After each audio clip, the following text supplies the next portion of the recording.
Housing Consolation, two-story housing unit.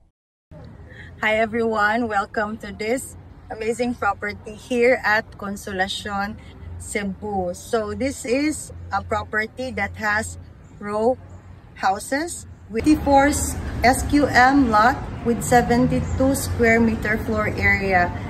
This property has 3 bedrooms, 2 toilet and bath, and you can have a quartered unit. You can have your own garage. So come join me. So sudlan nato ang Kasili Grove Consolacion nga property.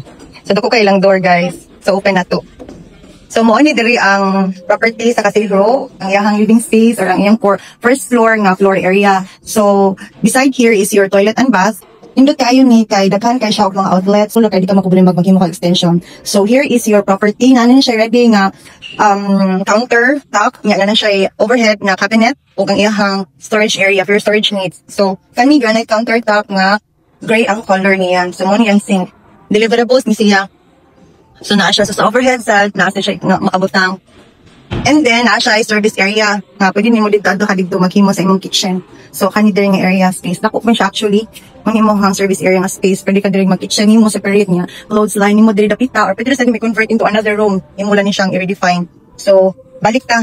Atong i-check ang iyang nga CR.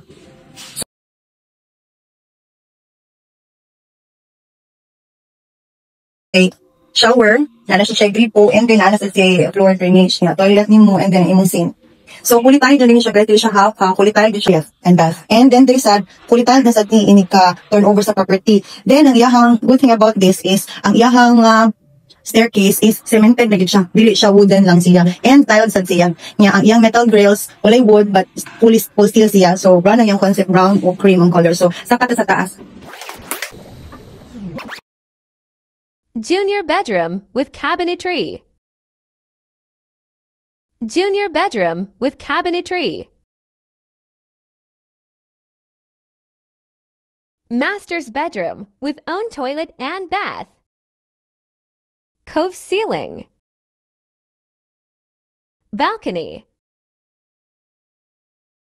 Toilet and bath with fixtures in white tile material to brighten the ambience. So what are you waiting for? For interest on this property at Consolacion Cebu, don't hesitate to message me. For more house tours, click the like and subscribe button below. See ya!